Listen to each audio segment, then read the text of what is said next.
Ready for us. Come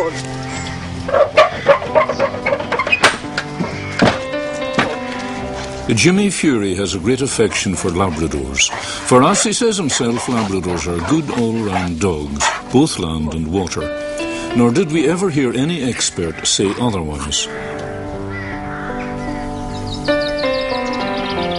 Jimmy, who lives on the lands of Mount Plunket, on the Roscommon shore of Lough Ree, has his feet firmly on that land, as had his father before him. 40 acres of it that came to the Furies on the division of the old estate in the late 1940s.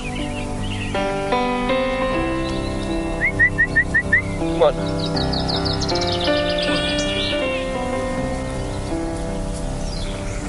Like most men who live on the edge of wide waters, Jimmy Fury lives in two worlds, that of farmer and eel fisherman that he once was, which has given him a respect and sympathetic understanding for great bodies of water.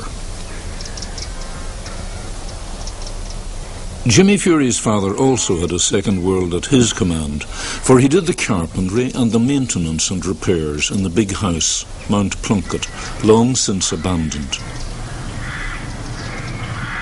But Jimmy lives in a snug little house built for his grandfather, who sailed a great ship for an earlier Mount Plunket landlord, Paddy Graham, who required Grandfather Fury to keep a weather eye on his pride and joy moored out in the bay.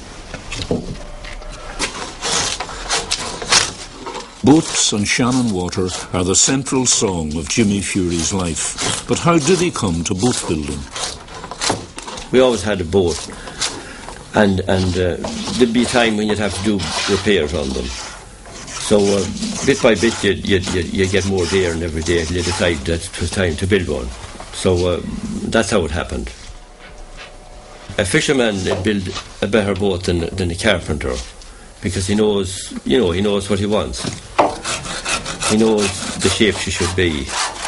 Whereas a carpenter goes by straight lines. It's all curves in a boat. But this is no ordinary boat. This is a thoroughbred in the making, a Shannon 1 design.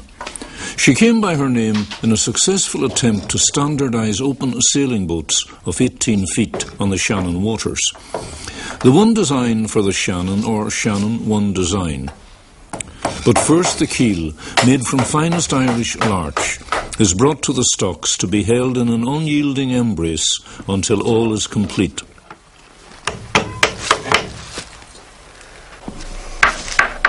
Now the kelson is addressed to the keel. The slot cut through its centre will allow the centre board to be raised and lowered.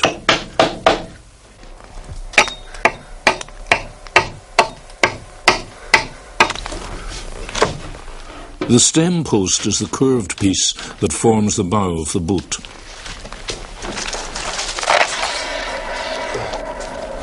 As this is a class boat, it is built to very exact measurements and specifications.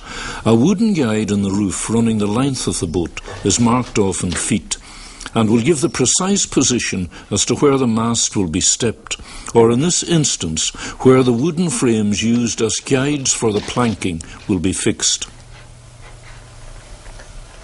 Boat building is full of ancient and strange naval terminology.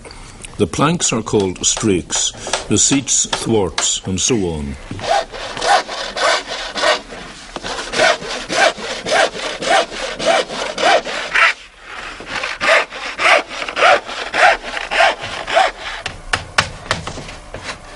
The pairs of strakes are cut and tacked together temporarily to be worked as one, creating identical twins.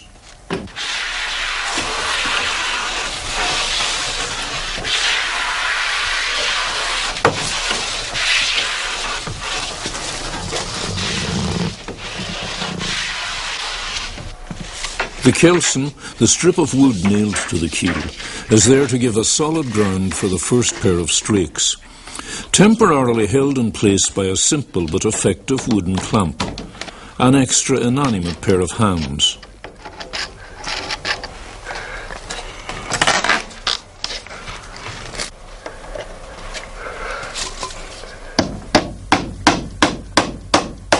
Though a bachelor, Jimmy is not without a family. My have two brothers and two sisters. The two sisters are married close by. One brother is in England, and Paddy is retired out of the Navy. He's living here with me now and helping me with the boat building. He gardens and does the cooking.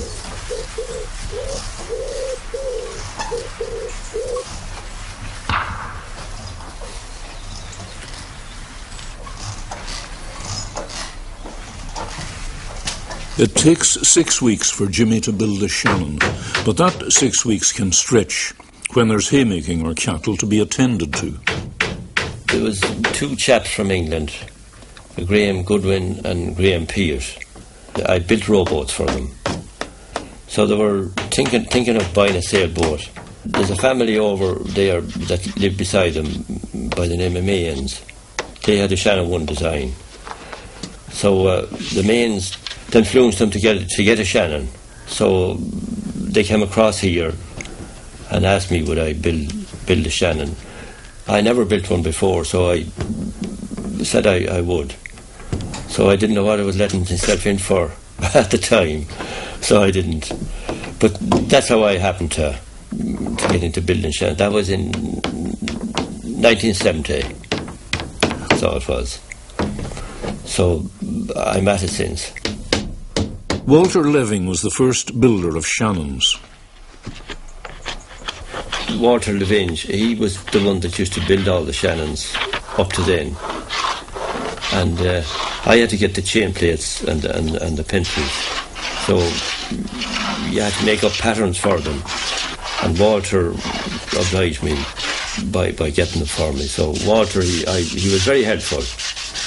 Any advice, any help you needed, Walter wouldn't keep it from you. So I have a lot to be grateful to him for. He was a lovely gentleman, so he was. The first Shannon, number 32, was built by Walter Leving in the winter of 1921 to 22. Walter was to go on building Shannons for the rest of his working life, 60 boats or more, until his death in October 1982. The sheer strake completes the 11th plank on each side of the hull.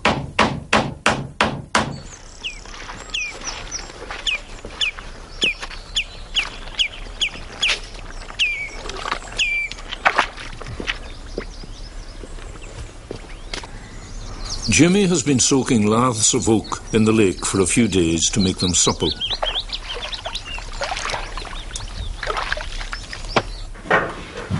Poor Paddy, a decent man, has been dragged away from his leeks and cabbages to lend a hand at this stage of the boat building.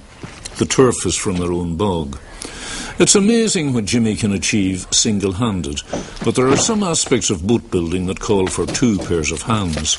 An old metal pipe acts as a steam pipe to boil the oak laths for the boat's ribs. The boiling water and steam will make the wood flexible and easily managed. There's 8 or 9 in there. Yeah, well, we'll keep going. I think it will put in there, man. Right. You want to get some more ribs in here? Yeah, right. Will it take many more? The initial soaking in the lake was to speed up this stage, but it will take an hour or I so. should boil them anyway. I hope they're better than the last ones. That's as many as it. I'll keep it going for a while anyway. Right,